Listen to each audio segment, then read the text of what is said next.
Longside mooring. Here's how I approach and handle mooring alongside rock faces.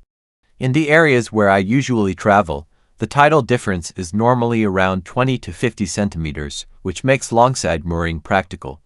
Those who sail in areas with several meters of tidal variation generally don't use this method. Arriving at the anchorage, mooring alongside a rocky shore is a more advanced maneuver and, in my opinion, requires at least 2 people on board. Avoid doing this where waves from wind or passing boats could hit you. There's a real risk of damaging the boat. However, if the spot is well protected, it can offer excellent shelter even in heavy wind. Planning ahead, before attempting to moor, proper preparation is key. If you're in unfamiliar waters, take time to assess the best spot for the boat.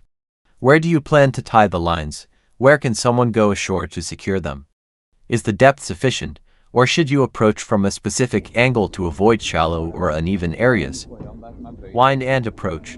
Consider how the wind will affect your entry. I prefer to approach with the bow facing into the wind for better control. Always plan your approach carefully to stay in command of the vessel. Getting ready. Before nearing land, make sure everything is ready. You've checked depth, identified your position, and all fenders are in place along the side. Be ready to move fenders quickly. Rocky shores are uneven, unlike flat docks, so fender placement must be adjusted accordingly. Securing lines ashore. If the shoreline is steep or lacks mooring rings, it may be best to send a crew member ashore to prepare the lines while you hold position slightly offshore. This saves time when it's time to move in. Whether the person returns aboard or stays ashore depends on crew size and shoreline access. Stay at the helm. As skipper, I never leave the helm until the boat is properly secured and stable. If there's wind or current, it's far easier to control the boat from the helm than to try and adjust things manually on deck. Mooring setup. We usually use 6 lines for stability, 2 long lines for and aft to hold position, 2 shorter ones on each end to keep the boat close to shore, and 2 spring lines to absorb movement and balance forces from wind and waves. Today, I'm lucky to have 2 helpers with me, though they're not very experienced. Normally, it's just the 2 of us, but if both know the tasks well, that works fine too. I've been to this anchorage a few years ago and several times before that, so I don't need much time to assess the area. I know the depth by the rock is good and that it's a suitable spot for longside mooring. However, I don't remember exactly how to tie up ashore, so we head over first to check. There are plenty of mooring bolts on land, which makes the job easier and the boat secure.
Jeg tar imot her ved Kristoffer. Greier du å gå i land på åpne der nå snart?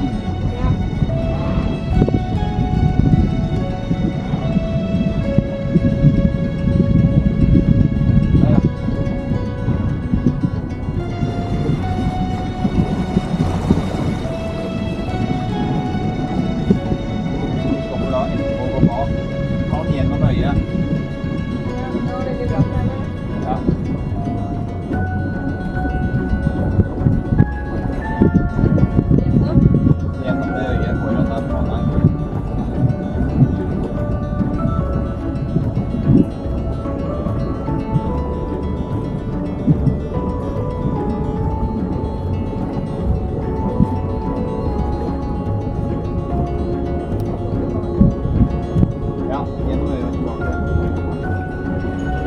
Tilbake rett etter du har tatt den gjennom, og så går du bak. tar du imot fra at vi stopper der etter du har må feste foran før du stopper. Feste foran. Det er langt. Er det litt lengre på det, er det ikke? Ja. Det går godt. Ja, hvis du tar av når vi stopper, ta deg der, så er du under rekka. Ja.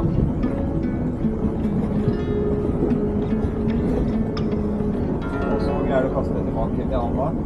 Ja, det er kult. Ja, men bare gjør det igjen.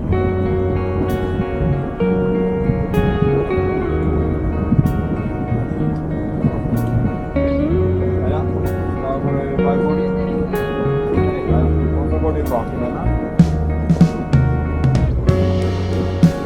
Er tauet klart der, så greier jeg kanskje å kaste det til det.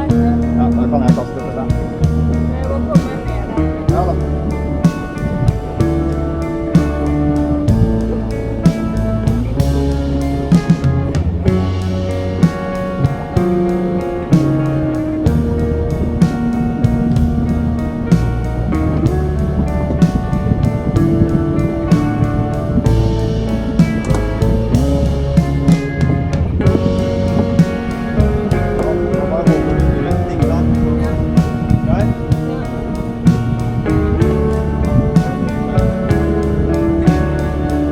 Here, we're making a slight adjustment backwards to make it easier to get ashore. It's quite typical to spend some time fine-tuning lines and fenders to get the best possible position. In this spot, the rock face is fairly straight all the way, with no parts jutting out, which makes things much easier. That's why I felt comfortable leaving the helm, even though we were only secured with one line at the bow, and the wind was holding us steady. Normally, I wouldn't leave the helm that early. My helpers had only done this once or twice before, so I needed to assist them a bit more than usual, but everything went according to plan. We always run our lines back to the boat, meaning the lines are secured to the boat, not tied off on land. The only exception is when we use extra long lines for safety and don't have lines long enough to return to the boat. I'll explain why this matters when we leave the anchorage.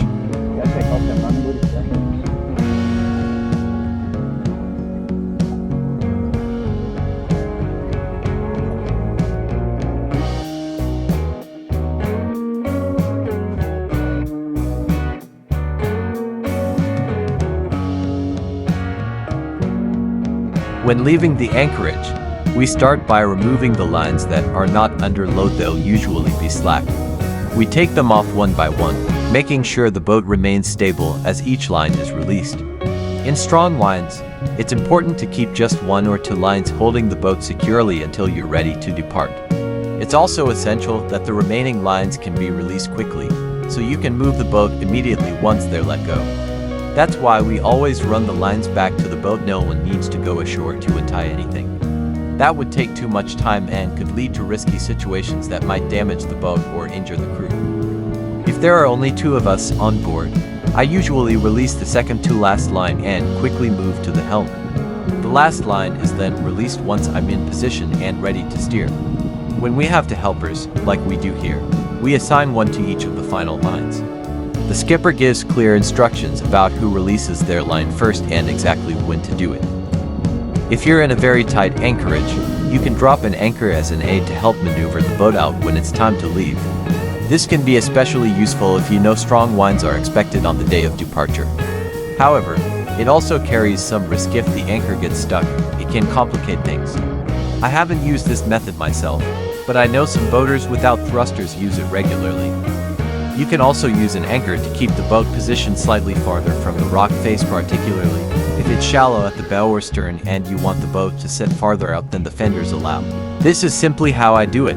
My approach is based on personal experience and learning from others. If you have tips of your own, feel free to share them in the comments. As a skipper, you're never truly done learning.